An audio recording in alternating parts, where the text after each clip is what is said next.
Inspire എഡ്യൂക്കേഷന്റെ online ക്ലാസ്സിലേക്ക് എല്ലാവർക്കും സ്വാഗതം. എൻ്റെ പേര് അർജുൻ. ഞാൻ നിങ്ങൾക്ക് ഹിന്ദിയാണ് എടുക്കുന്നത്. അപ്പോൾ ഇന്ന് മുതൽ നമ്മൾ ഹിന്ദിയുടെ ക്ലാസ് സ്റ്റാർട്ട് ചെയ്യാം. കുറച്ച് ഓൺലൈൻ ക്ലാസ്സുകളൊക്കെ എല്ലാം നമ്മൾ എടുത്ത് തുടങ്ങിയിട്ടുണ്ട്. ഇൻസ്പയർ എഡ്യൂക്കേഷന്റെ ഭാഗത്തു നിന്നായിട്ട് സൂമിൽ കുറച്ച് ഓൺലൈൻ ക്ലാസ്സുകളെല്ലാം നമ്മൾ സ്റ്റാർട്ട് ചെയ്തിട്ടുണ്ട്. അപ്പോൾ ഇന്ന് നമ്മൾ നോക്കാൻ പോകുന്നത് ആദ്യത്തെ ക്ലാസ്സാണ് നമ്മുടെ ഹിന്ദി. അപ്പോൾ ടോട്ടല് കുറച്ചൊന്ന് ബ്രീഫായിട്ട് എല്ലാം എത്രയുണ്ട്, എന്തൊക്കെ കാര്യങ്ങളുണ്ട്, അതിൽ ആദ്യത്തെ പാഠത്തിനെ കുറിച്ചുള്ള കുറച്ച് കാര്യങ്ങൾ മാത്രമേ നമ്മൾ ഇന്നത്തെ ക്ലാസ്സിൽ ചർച്ച ചെയ്യുന്നുള്ളൂ. तो पहला हम कितना इकाई है हमारा ये नवीन कक्षा का पाठ्य पुस्तक में कितना इकाई है उसके बारे में बात करेंगे. इसके बाद पहला पाठ भाग के बारे में बात करेंगे. ठीक है ना. तो पहला 5 इकाई है हमारा ये टेक्स्ट बुक में. 5 യൂണിറ്റ് ഉണ്ട് നമ്മളെ ഈ 9ാം ക്ലാസ്സിന്റെ ടെക്സ്റ്റ് ബുക്കിൽ. ഓക്കെ, 5 യൂണിറ്റ് ആണ്. അതിൽ ആദ്യത്തെ യൂണിറ്റിൽ ഒരു 3 ചാപ്റ്റേഴ്സ്, അങ്ങനെ ടോട്ടൽ നമുക്ക് ഒരു 12ഓളം ചാപ്റ്റേഴ്സ് ആണ് 9ാം ക്ലാസ്സിന്റെ നിങ്ങളുടെ ടെക്സ്റ്റിൽ ഉള്ളത്. അപ്പൊ അതൊക്കെ നമ്മൾ നോക്കാനുണ്ട്. പിന്നെ ഹിന്ദിനെ കുറിച്ച് പൊതുവെ കുറച്ചൊന്ന് എല്ലാവർക്കും അത്ര ഒന്ന് ദഹിക്കാത്ത സാധനമാണ് അല്ലെ. എന്താണെന്ന് പറഞ്ഞാല് എൻ്റെ ഒരു അഭിപ്രായമാണ് ഞാൻ പറയുന്നത്, തീർത്തും വ്യത്യസ്തമായിരിക്കാം ബാക്കിയുള്ളവരുടെ. നമ്മൾ പൊതുവെ ഉപയോഗിക്കാത്ത ഒരു ലാംഗ്വേജ് ആണ് ഹിന്ദി അല്ലെ. പ്രത്യേകിച്ച് കേരളത്തിൽ കുറവാണ്. പിന്നെയും നമ്മളിലെ ആൾക്കാർ, കുറച്ച് ആൾക്കാർ പുറത്തു പോയതിനു ശേഷമാണ് എന്ത് സംസാരിക്കാൻ തുടങ്ങുന്നത്. നമ്മുടെ നാട്ടിൽ ഏറ്റവും കൂടുതൽ നമ്മൾ ഉപയോഗിക്കുന്ന ഭാഷ തന്നെയാണ് മലയാളം അല്ല. അതുകൊണ്ട് തന്നെയാണ് നമ്മൾ ഇതുവരെ ഒരു പരിചയമോ കാര്യങ്ങളോ ഒന്നും ഇല്ലാത്തൊരു ഭാഷയാണ്. പെട്ടെന്ന് നിങ്ങളോട് പറയാനും അല്ലെങ്കിൽ അതിലുള്ള കാര്യങ്ങൾ ചെയ്യാനും പറഞ്ഞാൽ സ്വാഭാവികമായിട്ടും നിങ്ങൾക്ക് എന്തുണ്ടാവും, ബുദ്ധിമുട്ടുണ്ട്. ആ ഒരു ബുദ്ധിമുട്ട് മാത്രമാണ് നിങ്ങൾക്ക് ഇപ്പോൾ. ഓക്കെ, പക്ഷെ അതൊന്നും മനസ്സ് വെച്ചാൽ തീരാവുന്ന പ്രശ്നമേ. ഇപ്പൊ CBSE പഠിച്ച കുട്ടികളുണ്ടാവും, എന്നിട്ട് സ്റ്റേറ്റിലേക്ക് വന്ന ആൾക്കാരുണ്ടാവും. അവർക്ക് അത്യാവശ്യം നല്ല ബേസ് കിട്ടിയിട്ടുണ്ട്. സ്റ്റേറ്റിൽ പഠിക്കുന്ന കുട്ടികൾക്ക് അതിനേക്കാളും ടാലന്റഡ് ആയിട്ടുള്ള പിള്ളേരുണ്ട്, ഇല്ല എന്നല്ല ഞാൻ പറയുന്നത്. പക്ഷെ കുറച്ചും കൂടെ ചില കുട്ടികളിൽ അങ്ങനെ കാണാറുണ്ട്. അതൊന്നും വിഷയാക്കണ്ട. നമ്മൾ ഏറ്റവും ലളിതമായ രീതിയിലാണ് നമ്മളെ ക്ലാസ്സുകൾ പോകുന്നത്. എന്തെങ്കിലും തരത്തിൽ മനസ്സിലാകുന്നില്ല എന്ന രീതിയിൽ എന്തെങ്കിലും വന്നാൽ നമുക്ക് അത് സോൾവ് ചെയ്തിട്ട് മാത്രമേ പോകാൻ പറ്റൂ. ഓക്കെ, അപ്പൊ നമ്മൾ ഇന്ന് ടോട്ടൽ നമ്മൾ പറഞ്ഞു 12 പാഠങ്ങളുണ്ട്. അപ്പൊ അതിനെ കുറിച്ചുള്ള കാര്യങ്ങൾ നമുക്ക് ആദ്യം ഒന്ന് ജസ്റ്റ് ഒന്ന് നോക്കിയിട്ട് ആദ്യത്തെ ചാപ്റ്ററിന്റെ ഭാഗത്തേക്ക് കടക്കാം. ഓക്കെ, ഇത് നമ്മളെ ആദ്യത്തെ ഇൻഡെക്സ് പേജ് ആണ് അല്ലെ. ഇൻഡെക്സ് പേജ് അല്ലേ, എല്ലാവരും കണ്ട സാധനല്ലേ ഇത്. ഓക്കെ, നോക്കാം. അപ്പോ ഇതിൽ നമ്മൾ എഴുതിയിട്ടുണ്ട്, നമുക്ക് ഇക്കായി ഏക് ആദ്യത്തെ യൂണിറ്റില് പുൽ ഭനീതിമ, അതൊരു കവിതയാണ്. എഴുതിയ ആളെ പേര് നരേന്ദ്ര പുണ്ടരീക്. രണ്ടാമത്തെ TV വരുൺ ഗ്രോവർ. മൂന്നാമത്തെ പാഠം പക്ഷി ഔർ ധീമക്. മുക്തിബോധം, അതൊരു കഹാനിയാണ്. തൊട്ട് മേലെയുള്ള ചാപ്റ്റർ പടുക്കഥയാണ്. പടുക്കഥ എന്താണെന്ന് പറഞ്ഞ കാര്യം നമ്മളിപ്പോ പറയാം. ആ പാഠം എടുക്കുന്ന സമയത്ത് തിരക്കഥ എന്നാണ് അതിന്റെ മലയാളം, ഇംഗ്ലീഷ് സ്ക്രിപ്റ്റ് എന്നാണ്. ഓക്കെ, അതിനെ കുറിച്ചുള്ള കാര്യങ്ങളൊക്കെ പറയാൻ അത് നിങ്ങൾക്ക് അടുത്ത കൊല്ലത്തേക്കും കൂടി വേണ്ടിയിട്ടാണ്. എന്താണെന്ന് വെച്ചാൽ 10ാം ക്ലാസ്സിലും നമ്മുടെ ആദ്യത്തെ പാഠഭാഗത്തൊക്കെ ഇഷ്ടം പോലെ ചോദ്യം ചോദിക്കുന്ന ഒരു ഏരിയ ആണ് പടുക്കഥ. ഓക്കെ, അത് നമുക്ക് പറയാൻ ഡീറ്റെയിൽ ആയിട്ട്. അങ്ങനെ രണ്ടാമത്തെ ഇക്കായിൽ 3 പാഠങ്ങൾ. ജിസ് ഗലിമേമായും റഹത്താഹും, ഗാന്ധിജി കേസേ ബനെ, നമ്മുടെ രാഷ്ട്രപിതാവായ അദ്ദേഹം നമ്മൾ കാണുന്ന രീതിയിലുള്ള ഗാന്ധിജി ആയിട്ട് മാറിയത് എങ്ങനെയാണ്, അതിനെക്കുറിച്ചൊരു ഉള്ള പാഠം, അതിനെക്കുറിച്ച് പറയുന്ന ഒരു പാഠം. പിന്നെ ദീപ് ജലാവ്, അതൊരു നല്ലൊരു കവിതയാണ്. പ്രകാശം പരത്തുക അല്ലെങ്കിൽ അല്ലെ, അങ്ങനെയുള്ള രീതിയിൽ ഒരു നല്ല മെസ്സേജ് തരുന്ന ഒരു കവിതയാണ്. അവസാനം 3ാമത്തെ യൂണിറ്റില് നംഗേ പേർ. എല്ലാ യൂണിറ്റിന്റെ ഏറ്റവും അവസാനത്തെ ചാപ്റ്റർ അതിരിക്ത വാചിന് വേണ്ടിയിട്ടാണ്. നിങ്ങൾക്ക് അറിയുന്ന കാര്യം, അധികമായ വായനയ്ക്ക് വേണ്ടി തരുന്നതാണ്. നിങ്ങളെ കുറച്ചും കൂടെ വായിച്ചറിയാൻ വേണ്ടിയിട്ട്, അതാണ് ലാംഗ്വേജുമായിട്ട് കുറെ കൂടെ അല്ല നല്ലൊരു ബന്ധം സൃഷ്ടിക്കാൻ വേണ്ടിയിട്ട് അവസാനം തരുന്നതാണ്. അതൊക്കെ വായിച്ചു നോക്കണം. നല്ല കുറച്ച് കാര്യങ്ങളുണ്ട്. അതേപോലെ ഇപ്പൊ ആദ്യത്തെ യൂണിറ്റിൽ TV എന്ന് പറഞ്ഞത് നമ്മുടെ ഫസ്റ്റ് യൂണിറ്റിൽ 2ാമത്തെ ചാപ്റ്റർ പടുക്കഥയായിട്ട് പഠിക്കുന്നതിന്റെ കഥ തന്നെയാണ് TV എന്ന് പറയുന്നത്. അങ്ങനെയുള്ള കുറച്ച് കാര്യങ്ങൾ. ഓക്കെ, നമുക്ക് ജസ്റ്റ് ബ്രീഫ് നോക്കാം. അതും കൂടെ ഇക്കായി 3 ഇക്കായി തീനിലെ നംഗെ പയറാണ് ആദ്യത്തെ പാഠം. അതൊരു കഹാനിയാണ്. തുഫാനോം കി ഓർ ഘുമാദോ നാവിക് നീച്ച് നാവിക്, അത് ഒരു കവിതയാണ്. പിന്നെ 2 യൂണിറ്റും കൂടി, അതിലും രണ്ട് പാഠങ്ങൾ വെച്ചിട്ടാണ് നമുക്കുള്ളത്. ഇക്കായി 4 അകാൽ മീം സാരസ്, പിന്നെ സംസാർ പുസ്തക് ഹെ, പിന്നെ ഇക്കായി 5 മേരി മമതായി മാം, പിന്നെ രാഗ് ഗൗരി. അത്രയും പാഠങ്ങളാണ് നിങ്ങൾക്ക് ഈ 9ാം ക്ലാസ്സിന്റെ ടെക്സ്റ്റ് ബുക്കിൽ പഠിക്കാനുള്ളത്. ഓക്കെ, ശരി. നമുക്കതിൽ ഇന്ന് നമ്മൾ എടുക്കാൻ പോകുന്ന സെക്ഷൻ എന്ന് പറഞ്ഞാൽ ഇക്കായി ഏക്കിലെ ആദ്യത്തെ പാഠം പുൽ ഭനീതി മാ എന്ന് പറയുന്ന ഒരു കവിത. ഓക്കെ, പുൽ ഭനീതി മാ. ഇതിൽ ഇക്കായി ഏക്ക് എന്ന് പറഞ്ഞ നിങ്ങളുടെ ടെക്സ്റ്റ് നോക്കിയാൽ നിങ്ങൾക്ക് കാണാൻ പറ്റുന്ന ഒരു കാര്യമാണ് ഇതുപോലെയുണ്ട്. മയ്യാ കി ആയി വൃദ്ധാശ്രം സേ ചിട്ടി കേസി ഹോ ബേട്ട. വൃദ്ധാശ്രമത്തിൽ നിന്നും, വൃദ്ധാശ്രമം നമുക്ക് അറിയുന്നതല്ലേ നമ്മളെ നാട്ടിലിപ്പോ അല്ലെ, ആ രീതിയിലുള്ള വൃദ്ധസാധനങ്ങൾ ഒരുപാട് കൂടിയിട്ടുണ്ട്. എന്നാലും ഇപ്പം പിന്നെയും കുറച്ചൊന്ന് കൺട്രോൾ ആയിട്ടുണ്ട് അല്ലെ. ഒരുപാട് ബോധവൽക്കരണങ്ങളും കാര്യങ്ങളൊക്കെ നടക്കുന്നുണ്ട് പല പല സംഘടനകളെ കീഴിലും അല്ലെ. സ്വാഭാവികം, നിങ്ങൾക്ക് എല്ലാവർക്കും അറിയുന്ന കാര്യം. അപ്പം ഈ പറയുന്ന കാര്യം മയ്യ എന്ന് പറഞ്ഞാൽ അമ്മ എന്നാണ് അല്ലെ, മാതാ. മയ്യാ കി ആയി വൃദ്ധാശ്രം സേ ചിട്ടി കേസേ ഹോ ബേട്ട. വൃദ്ധാശ്രമത്തിൽ നിന്നും അല്ലെ വൃദ്ധസാധനത്തിൽ നിന്നും അമ്മയുടെ കത്ത് വന്നിട്ടുണ്ട്. എന്താ, എങ്ങനെയുണ്ട് മകനെ എന്ന് പറഞ്ഞിട്ട്. അതാണ് നിങ്ങൾക്ക് ഇക്കായി ഏക്കിലേക്കുള്ള അല്ലെങ്കിൽ ആദ്യത്തെ യൂണിറ്റിലേക്കുള്ള ഒരു ഇൻട്രൊഡക്ഷൻ ആയി ചെറിയൊരു കാര്യം പറഞ്ഞു. ഗോയിക്കവിടെ ഫസ്റ്റത്തെ പാഠം എന്തായിരിക്കും, പിന്നെ ആ പാഠത്തിന്റെ പേരെന്നെ എന്താ, പുൽ ഭനൈധി മാ അല്ലെ. ഒരു പാലം പോലെ. പാലത്തിന്റെ പർപ്പസ് എന്താ, രണ്ട് കരകളെ തമ്മിൽ ബന്ധിപ്പിക്കുന്നതാണ് അല്ലെ. വീട്ടിൽ നിങ്ങൾക്ക് എല്ലാവർക്കും അറിയാം നമ്മളെ അമ്മ നമ്മളെ വീട്ടിൽ എത്രത്തോളം ഇമ്പോർട്ടൻ്റ് ആണ് അല്ലെ. എത്രത്തോളം ഓരോ ആൾക്കാരിലും സ്വാധീനം ചെലുത്തുന്ന ഒരാളാണ് അമ്മ എന്നുള്ള കാര്യം നിങ്ങൾക്ക് നന്നായിട്ടാണ് അല്ലെ. നമുക്ക് ഒരു ദിവസം വീട്ടിൽ നിന്ന് അമ്മ വേറെടുത്തേക്കും മാറി നിന്നാൽ അതിന്റെ ഒരു ബുദ്ധിമുട്ട് നമുക്ക് മനസ്സിലാവും അല്ലെ. ഉണ്ടാവുമ്പോൾ നമുക്ക് എപ്പോഴും കണ്ണുണ്ടാകുമ്പോൾ കണ്ണിന്റെ വില അറിയില്ല എന്ന് പറയുന്നത് അതുപോലെയാണ് അല്ലെ. നമ്മൾ ചിലപ്പം അവരോട് അല്ലെ അടിയാക്കുന്നതെല്ലാം സ്വാഭാവികം. അമ്മേനോട് അടിയാക്കാണ്ടും അമ്മേന്റെ തല്ലി കിട്ടാത്തൊന്നും ഒരാളും ഉണ്ടാവില്ല അല്ലെ. അതല്ല വെരി കോമൺ, അല്ലാന്ന് ഞാൻ പറയുന്നില്ല. പക്ഷെ അതുകൊണ്ട് തന്നെ നിങ്ങൾക്ക് 9ാം ക്ലാസ്സിന്റെ ഈ ഫസ്റ്റത്തെ പാഠം തന്നെ അമ്മേന്റെ ആ ഒരു പ്രസക്തിനെ കുറിച്ചിട്ടും അമ്മ മക്കളെ എങ്ങനെ കെയർ ചെയ്യുന്നുണ്ടെന്നും അതിനെ കുറിച്ചിട്ടൊക്കെയുള്ള ഒരു പാഠമാണ് തന്നിട്ടുള്ളത്. ഓക്കെ, എഴുതിയ ആളെ പേര് നമ്മൾ നേരത്തെ പറഞ്ഞു, ഒന്നും കൂടി പറയാം. നരേന്ദ്ര പുണ്ടരീക്.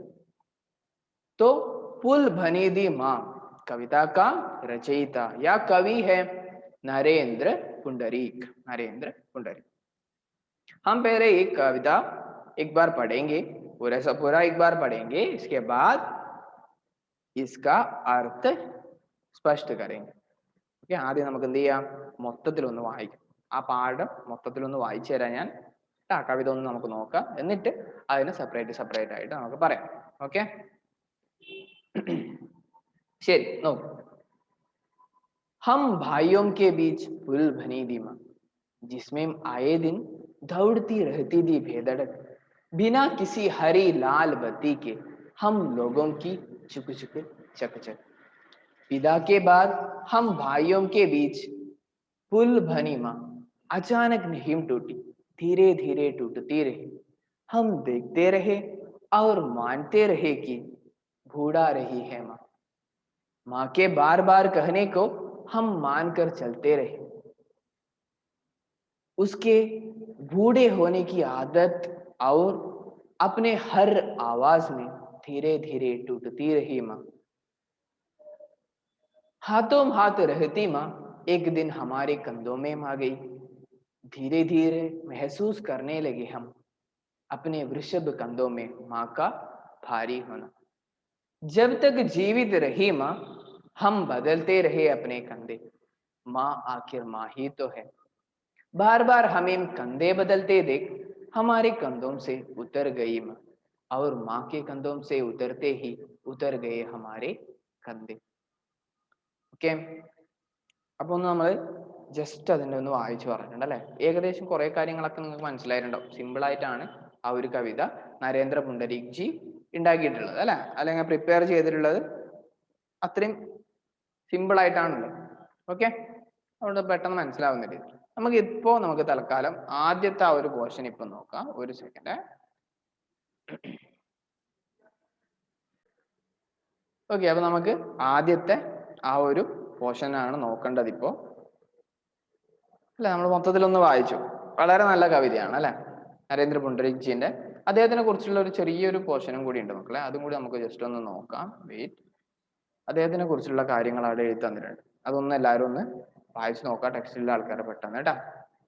അദ്ദേഹത്തിന്റെ കൃതികൾ ഏതൊക്കെയാണെന്നും അങ്ങനെയുള്ള കാര്യങ്ങളൊക്കെ അതിൽ തന്നിട്ടുണ്ട്. അതും കൂടി ഒന്ന് നോക്കണം. പിന്നെ കവിതയുടേതായതുകൊണ്ട് ആരാണ് എഴുതിയെന്നുള്ള കാര്യം, അദ്ദേഹത്തിനെ കുറിച്ചുള്ള കുറച്ച് പോയിന്റ്സും നമ്മൾ എന്തായാലും പഠിച്ചു വെക്കണം. നിങ്ങൾക്ക് എല്ലാവർക്കും അറിയുന്ന പോലെ കവിതയുടെ ഭാഗത്ത് നിന്ന് വരുന്ന പൊതുവിലുള്ള ഒരു ചോദ്യം എന്താ, കുറച്ച് വരികൾ തന്നിട്ട് അതിന്റെ ആശയം എഴുതാൻ പറയും അല്ലെ. ആ സമയത്ത് ഏറ്റവും കൂടുതൽ നമുക്ക് അല്ലെ ആ ഒരു സ്ട്രക്ചർ നമ്മൾ മെയിൻറ്റെയിൻ ചെയ്യണം. ആദ്യം കവിനെയും കവിതേനെയും കുറിച്ചിട്ട് ഒരു 2-3 സെന്റൻസ് എങ്കിലും മിനിമം എഴുതിയിട്ട് മാത്രമേ ആ വരികളിൽ എന്താണ് ആശയം എന്നുള്ള കാര്യം നമ്മൾ എഴുതാൻ പാടില്ല അല്ലെ. അപ്പൊ നമുക്ക് എന്തറിയണം, പുൽ ബനീതി മാ എന്ന് പറയുന്ന കവിതയുടെ രചയിതാവ് ആരാ, കവി ആരാ, കോൻ ഹേ ഹമാരാ പുൽ ബനീതി മാ കവിത കാ രചയിത നരേന്ദ്ര പുണ്ടരീക്. हाँ, उसका प्रमुख കവിതായും യാ സങ്കലൻ അല്ലെ, അദ്ദേഹത്തിന്റെ പ്രമുഖമായ കൃതികൾ എന്നുള്ള രീതിയിൽ വേണമെങ്കിൽ നമുക്ക് പറയാം. തന്നിട്ടുണ്ട് അതില് നംഗേ പാവ് കാ രാസ്ത, അത് ടെക്സ്റ്റ് നോക്കിയാൽ മനസ്സിലാവും. നംഗേ പാവ് കാ രാസ്ത, സാത്തോം ആകാശോം മേ लाडली, इन्हें देखने दो इतनी सी दुनिया, इस पृथ्वी की विराटता में അല്ലെ, ഇത്രയും കാര്യങ്ങൾ തന്നിട്ടുണ്ട്. അപ്പൊ ഇതൊക്കെ നമുക്കൊന്ന് ഓർമ്മിച്ച് വെച്ചാൽ നമുക്ക് പ്ലസ് പോയിന്റ് ആണ് നമ്മുടെ എക്സാമിന്റെ ടൈമിൽ. ഓക്കെ, അപ്പൊ നമുക്ക് പറയാം. ആദ്യത്തെ നമുക്കൊരു സ്റ്റാൻസ് നമുക്ക് ആദ്യം നോക്കാം. पहला 6 पंक्ति. ओके, देखें.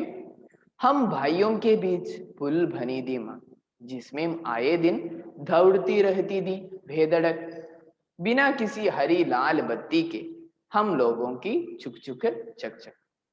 അങ്ങനെ പറഞ്ഞിട്ടാണ് തീരുന്നത്. ആദ്യത്തെ 2 വരി നോക്ക്. ഹം ഭായിയോം കെ ബീച്ച് പുൽ ബനി ദി മാ. നമുക്കറിയാം, നമ്മൊരു വീട്, നമ്മളെ വീട്ടിലുള്ള ഒരു കാര്യമായിട്ട് കമ്പയർ ചെയ്ത് നോക്കിയാൽ മതി, പെട്ടെന്ന് അങ്ങ് മനസ്സിലാവുമല്ലോ അല്ലെ. നമുക്ക് നമ്മളെ ജീവിതത്തിലുള്ള പല കാര്യങ്ങളുമായിട്ട് നമുക്ക് ഉപമിച്ച് പഠിച്ചാൽ നമുക്കത് പെട്ടെന്ന് മനസ്സിൽ നിൽക്കുകയും ചെയ്യും അല്ലെ. നമ്മളെ വീട്ടിൽ എപ്പോഴും, നിങ്ങൾ 2 മക്കളുള്ള വീട്ടിലാണെങ്കിൽ പൊതുവെ ഏട്ടനും അനിയത്തിയാണെങ്കിൽ പിന്നെ പറയേ വേണ്ട അല്ലെ. ഏട്ടനാണെങ്കിൽ അല്ലെങ്കിൽ അനിയനും ഏട്ടനും ആണെങ്കിൽ അടിയാകുന്ന സ്വാഭാവികമാണ് അല്ലെ. തമ്മിൽ അങ്ങോട്ടും ഇങ്ങോട്ടും എന്തെങ്കിലും ഒരു ചെറിയ കാരണം മതി. അതിന് മീഡിയേറ്റർ ആയിട്ട് എപ്പോഴും ഒരു 98% വീട്ടിലും വരുന്ന ആളാന്നായിരിക്കും അമ്മ അല്ലെ.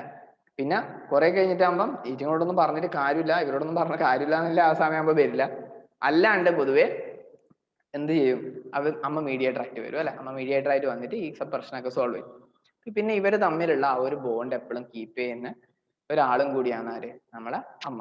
അതുകൊണ്ടാ പറഞ്ഞത് ഹം ഭായിയോം കെ വെച്ച്, നമ്മളെ ഏട്ടന്മാരുടെ ഇടയിൽ അല്ലെങ്കിൽ മക്കളുടെ ഇടയിൽ പുൽ ഭനീതിമ, ഒരു പാലം പോലെ ആയിരുന്നു ആര്, അമ്മ. ആ ഒരു ബന്ധം എപ്പോഴും നിലനിർത്തിക്കൊണ്ടുപോകും. ജിസ്മേം ആയേ ദിൻ ദൗഡ്തി രഹതി ദി ഭേദടക്.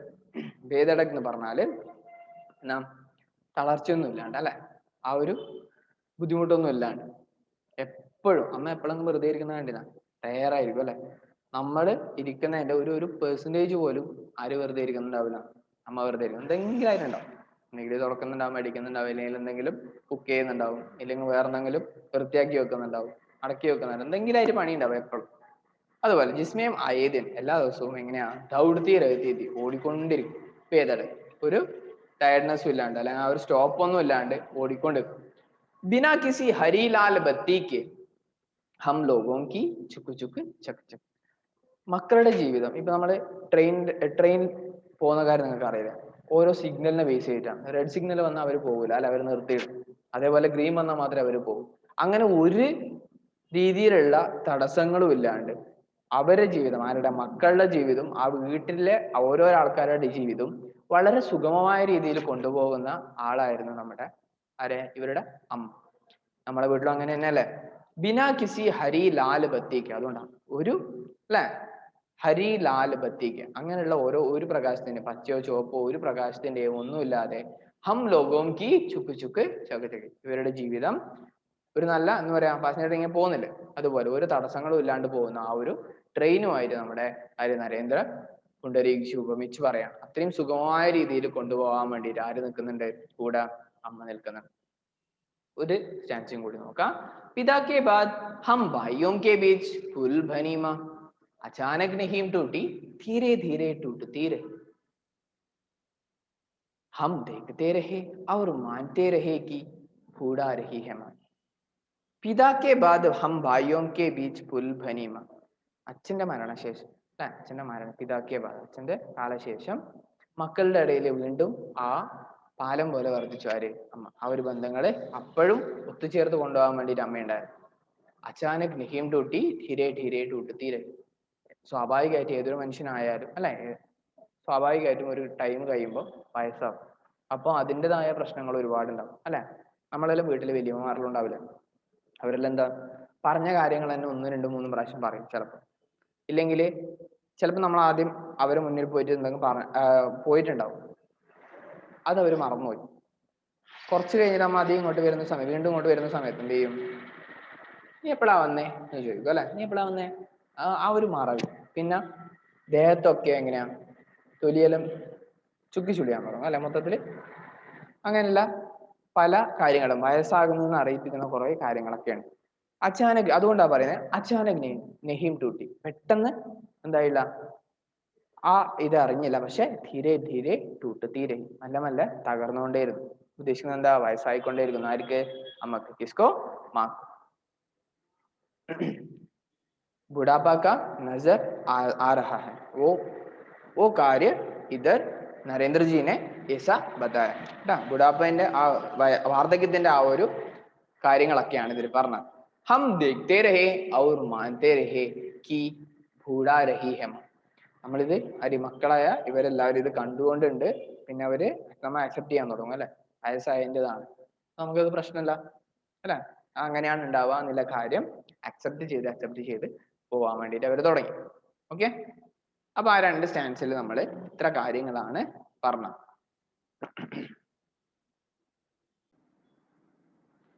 ഓക്കെ, അപ്പൊ നമ്മള് ആ 2 സ്റ്റാൻസ പറഞ്ഞു കഴിഞ്ഞു.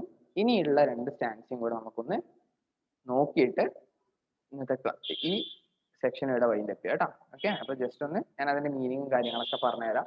ഒരു 4 ക്വസ്റ്റ്യൻസ് ഉണ്ട് അതിൽ, അതും കൂടി പറഞ്ഞുതരാം. അടുത്ത സ്റ്റാൻസ് നോക്കാം. മാക്കെ ബാർ ബാർ കഹനെ കോ ഹം മാൻകർ ചലത്തെ രഹേ. ഈ വീണ്ടും വീണ്ടും പറഞ്ഞ, നമ്മൾ ഓൾറെഡി പറഞ്ഞില്ലേ, വീണ്ടും പറഞ്ഞ കാര്യം തന്നെ വീണ്ടും വീണ്ടും പറയാം. അത് അവർ മനസ്സിലാക്കി പോകാൻ തുടങ്ങി. എന്താ, നമുക്ക് വാർദ്ധക്യം ബാധിച്ചിരിക്കുന്നു അല്ലെ, നമുക്ക് വാർദ്ധക്യം ബാധിച്ചിരിക്കുന്നു എന്നുള്ള കാര്യം അവർ മനസ്സിലാക്കി പോവാൻ തുടങ്ങി. उसके बूढ़े होने की आदत और अपनी हर आवाज में धीरे धीरे टूटती रही. അമ്മയുടെ ബൂഢേ ഹോനയ്ക്ക് ആദത്ത് എന്ന് പറയുമ്പോൾ എന്താ, ആ സിംറ്റംസ് അല്ല എന്ന് പറയുന്നത്. നമ്മള് ഇപ്പൊ നമ്മൾ പറഞ്ഞില്ലേ, ഏതാ വയസ്സാകുമ്പോൾ ഇങ്ങനെ ആ ഒരു കാര്യങ്ങളൊക്കെ നമുക്ക് കാണാൻ പറ്റും അല്ലെ. ബോഡിയിൽ വരുന്ന, ഫിസിക്കലി വരുന്ന മാറ്റങ്ങളും മെന്റലി വരുന്ന മാറ്റങ്ങളൊക്കെ നമുക്ക് കാണാൻ പറ്റും അല്ലെ. ആ കാര്യങ്ങൾ ബൂഢേ ഹോനയ്ക്ക് ആദത്ത് ഔർ അപ്നി ഹർ ആവാസ് മേ ധീരെ ധീരെ ടൂട്ടത്തി രഹി. അമ്മയുടെ ഓരോ ശബ്ദത്തിലും വ്യത്യാസം വരാൻ തുടങ്ങി അല്ലെ. ആ വാർദ്ധക്യം ആരെ ബാധിക്കാൻ തുടങ്ങി, നല്ലോണം അമ്മേനെ ബാധിക്കാൻ തുടങ്ങി. हाथों हाथ रहती मां, हाथों हाथ रहती मां, एक दिन हमारे कंधों में आ गई അല്ലെ. കൈ പിടിച്ച് നടന്നുകൊണ്ടിരുന്നതാണ്, അല്ലെങ്കിൽ അമ്മയുടെ കൈ പിടിച്ച് നടന്നുകൊണ്ടിരിക്കുന്ന മക്കളാണ്. പക്ഷെ ഒരു ദിവസം എന്തായി, एक दिन हमारे कंधों में आ गई, അവരെ ഷോൾഡറിൽ വന്നു. എന്താ ഉദ്ദേശിക്കുന്നത്, എന്താ, അമ്മയുടെ ഭാരം അമ്മേനെ ഒരു ഭാരമായിട്ട് കാണാൻ തുടങ്ങി അല്ലെ മക്കള്. അതുവരെ അവരൊരു ശരിക്കും ഉത്തരവാദിത്തമല്ല, നമ്മൾ ചെയ്യേണ്ട കാര്യമല്ല. നമ്മളെ വലിയ ആളാവുന്നവരെ, അല്ലെങ്കിൽ ഒരു ജീവിതം നമുക്ക് പുതിയ തുടങ്ങുന്നവരെ നമ്മളെ നോക്കി എല്ലാ രീതിയിലും നമ്മളെ സഹായിച്ചിട്ട് ഈ വാർദ്ധക്യം ബാധിച്ചു എന്ന് പറയുമ്പോൾ നമ്മൾ അങ്ങ് ഒഴിവാക്കുന്നത് ശരിയല്ലല്ലോ, തീർത്തും തെറ്റാണ്, അങ്ങനെ ചെയ്യാനും പാടില്ല. പക്ഷെ ഈ മക്കൾ എന്ത് ചെയ്തു എന്ന് വെച്ചാല്, ഹത്തും ഹാത്ത് റഹ്തീമ ഏക് ദിൻ ഹമാരെ കന്തോമേമാകി, അവർ പറയാണ് അവരെ ചുമലായി, ആ ഭാരം പോലെയായി അവർക്ക്. ധീരെ ധീരെ മെഹസൂസ് കർണേ ലഗി ഹം അപ്നെ വൃഷഭ് കന്തോ മേ മാക്ക ഭാരി ഹോൻ. അവരുടെ ആ തോളില് അല്ലെങ്കിൽ അവരുടെ ഭാഗത്ത് അമ്മ അതൊരു ഭാരമായിട്ട് അല്ലെ. അമ്മ എന്ന് പറയുന്ന ആളൊരു ഭാരമായിട്ട് തോന്നാൻ തുടങ്ങിയായിരിക്കും മക്കൾക്ക്. ഒരിക്കലും അങ്ങനെ ചെയ്യാനോ തോന്നാനോ പാടില്ല. ഓക്കെ, ആ ഒരു മെസ്സേജും കൂടിയാണ് പുണ്ടരീക് ജി ഈ പാഠത്തിലൂടെ നിങ്ങൾക്ക് തരുന്നത് കേട്ടാ.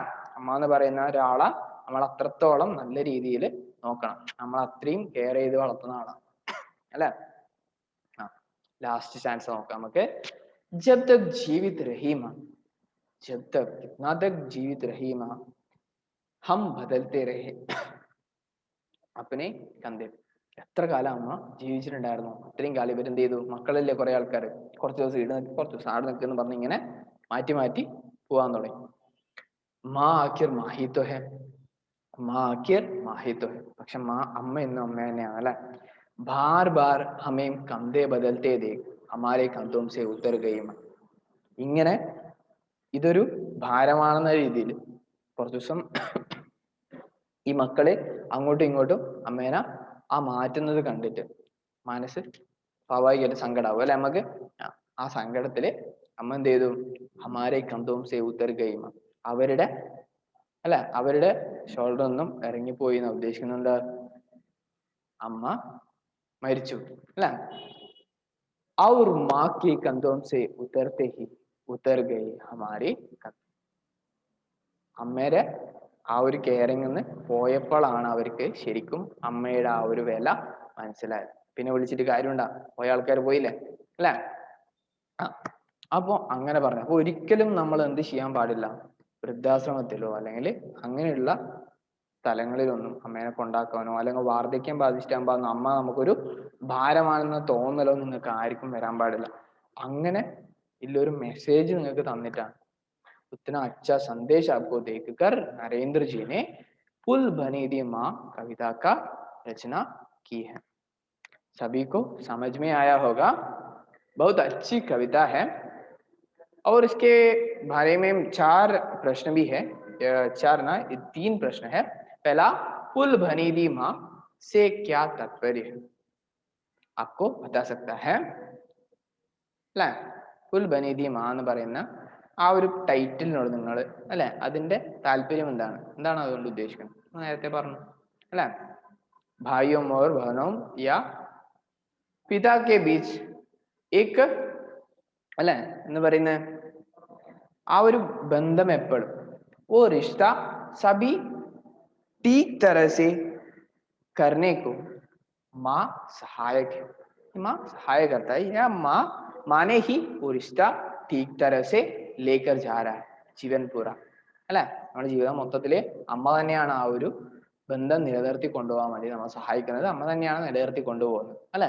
രണ്ടാമത്തെ ചോദ്യം, ബൂഢാ രഹി ഹെ മാ ഇസ്കാ ആശയ ക്യാ ഹെ, വയസ്സാകുന്നുണ്ട് അതിനുള്ള ഓരോ സിംറ്റംസ് കാണിക്കുന്നുണ്ട് അങ്ങനെ പറഞ്ഞു. പിന്നെ മാ ആഖിർ മാഹി തോ ഹെ ഇസ്സെ ആപ്നെ ക്യാ സമझा, അമ്മ എന്നും അമ്മയാണ്, അത് നിങ്ങൾക്ക് ഓരോരുത്തർക്കും മനസ്സിലായ ഒരു കാര്യമാണ് അല്ലെ. മാ ആഖിർ മാഹി തോ ഹെ, മാ കാ ബദല ഹംകോ കിസി കോ ഭി നഹി അല്ലെ. അമ്മക്ക് പകരം നമുക്ക് വേറെ ആരും കൊണ്ടുവക്കാൻ പറ്റുവാടാ, ഒരിക്കലും അല്ലെ. ആ ഒരു കാര്യം. ഓക്കെ, അപ്പൊ അതിന്റെ ഡീറ്റെയിൽഡ് നോട്ടും കാര്യങ്ങളും അല്ലെങ്കിൽ ഇതിന്റെ ഈ എക്സാം പോയിന്റ് ഓഫ് വ്യൂവിലുള്ള കാര്യങ്ങളും നമുക്ക് എന്ത് ചെയ്യാം, അടുത്ത സെക്ഷനിൽ നമ്മൾ നല്ല രീതിയിൽ പറയുന്നതായിരിക്കും. ഓക്കെ, അപ്പോ നല്ല വൃത്തിക്ക് ഇതൊന്ന് കേൾക്കുക, ആദ്യം നല്ല വൃത്തിക്ക് ഒന്ന് വായിക്കാൻ നിങ്ങൾ, ഞാൻ ഈ പറയുന്ന കാര്യങ്ങൾ കേൾക്കുക, അറിയാത്ത വാക്കുകളുടെ മീനിങ് എഴുതി വെക്കുക, അതേപോലെ അടുത്ത ക്ലാസ്സും കൂടെ ഇതിന്റെ കൂടെ തന്നെ നോക്കണം. ഓക്കെ, ഇത് കഴിഞ്ഞിട്ടുള്ള നെക്സ്റ്റ് ക്ലാസ്സിൽ നമ്മൾ ഇതിന്റെ ക്വസ്റ്റ്യൻ പാർട്ടാണ് ചെയ്യുന്നത്, ഡീറ്റെയിൽഡ് ആയിട്ട് ഇതിന്റെ നോട്ടും കാര്യങ്ങളും ക്വസ്റ്റ്യനും എല്ലാം ഉണ്ടാവും. ഓക്കെ, അപ്പൊ ശരി, നമുക്ക് ഇനിയുള്ളത് അടുത്ത ക്ലാസ്സിൽ